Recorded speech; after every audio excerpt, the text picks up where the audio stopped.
Next, diagnostic evaluation. So we have to take complete medical history as well as physical examination. So we know the causes. Based on the causes, we have to take complete history, any of the habits. Physical examination, we have to observe or screen the mouth to find out any abnormalities like leukoplakia, erythroplakia, redness, bleeding, all those things we can find out. Lab test, mainly we can do exfoliative cytology. This is mainly done with a brush or with a scraper. We can take the cells from the needed area and immediately we can do cytological examination. But the definitive technique is biopsy itself. After biopsy, we can confirm the diagnosis. Other tests like laryngoscopy, pan endoscopy. Pan endoscopy means complete pharynx, larynx, upper trachea as well as esophageal examination. That is termed as pan endoscopy. That can be done.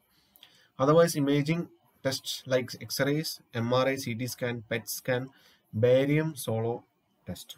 All these things can be done in order to find out the extension of the disease.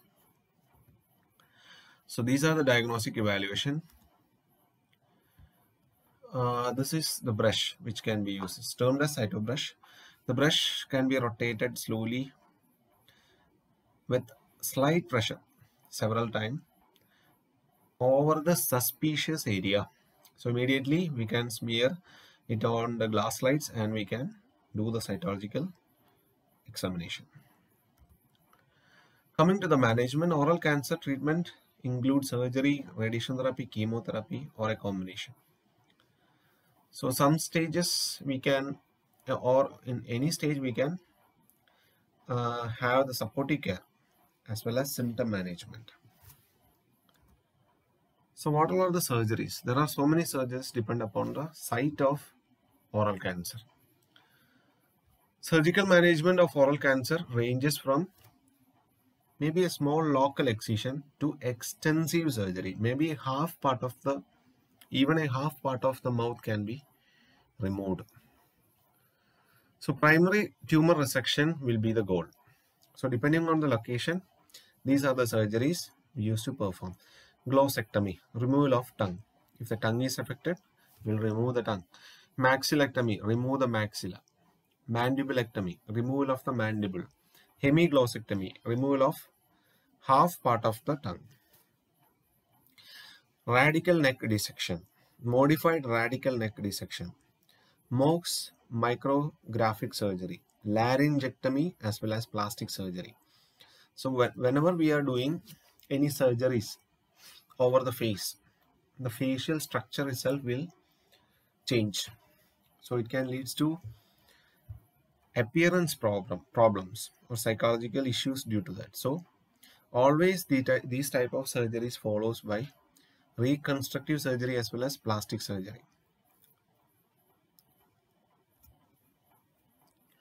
So these are some images. You can see glossectomy, removal of the tongue. Here you can see maxillectomy. So after this particular surgery, of course it will follow reconstructive surgery. And next is mandibulectomy. This is the image of mandibulectomy. So many types are there for each surgery. Partial maxillectomy, marginal maxillectomy, hemimastectomy, total maxillectomy. Similarly, partial marginal mandibulectomy. So many types are there. Okay, so we are not going to study each type. We will be studying the name of each surgery. And here you can see the image of hemiglossectomy. And this is an example for Mohs surgery. Mohs surgery means stage by stage or step by step surgery. That means if we find out a visible lesion, we will be removing layer by layer. So we will remove the first layer, then after a period of time the next layer, then the another layer, and finally the final layer of the cancer. So step by step removal of the surgery, mainly done in skin cancers and all. In oral cancers also we used to practice this type of surgery. But this surgery is limited to the persons who are having chronic inflammations or very less immunity.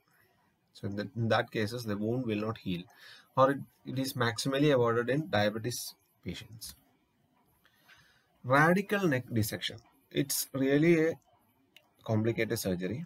Here, why we are doing radical neck dissection means when a patient is having metastatic oral cancer, it will easily spread to the cervical lymph nodes.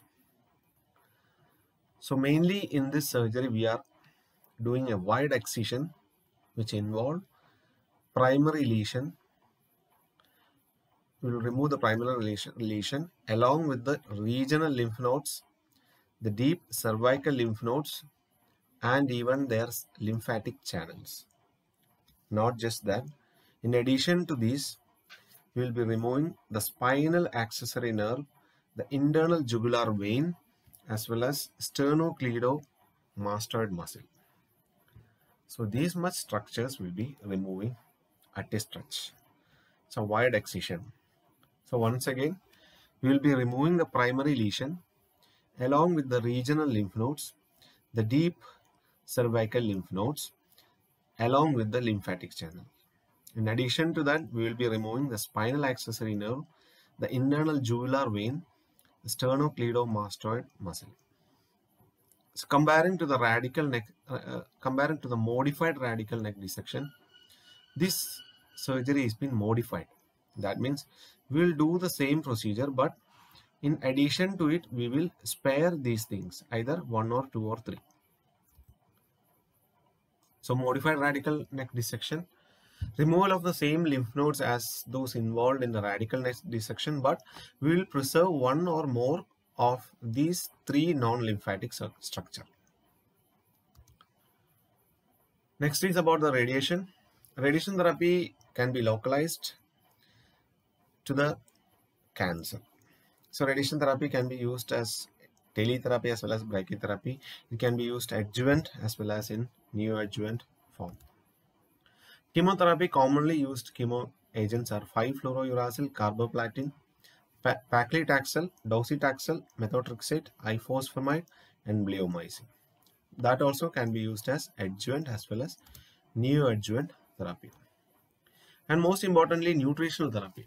So you can imagine when a surgery is being done over the oral area, the patient will not be able to take food properly. So in order to provide nourishment to the person, we should find out the way. So because of depression, alcoholism, or pre-surgery radiation treatment, the patient may be malnourished before the surgery itself. So after the surgery, what will be the condition? So commonly we used to keep percutaneous endoscopic gastrostomy, PEG tube placement. So that may be considered before the radiation treatment or even the surgery. So here you can see the PEG tube feeding. This is the image. So gastrostomy and all you have studied in your second year. So after radical neck surgery, the patient may be unable to take oral food. So we have to make necessary arrangements. And parenteral fluid should be given for the first 24 to 48 hours. Enteral nutrition should be given via nasogastric feeding, gastrostomy feeding, as well as nasointestinal feeding. Nasointestinal feeding means similar to the nasogastric feeding tube, but the tube length will be little more long so that it can place in the intestine. So this is an example for nasointestinal tube feeding. It can be placed even in the intestine.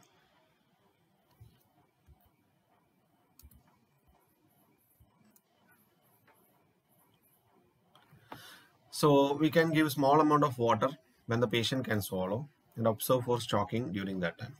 So suctioning can be done to prevent the aspiration.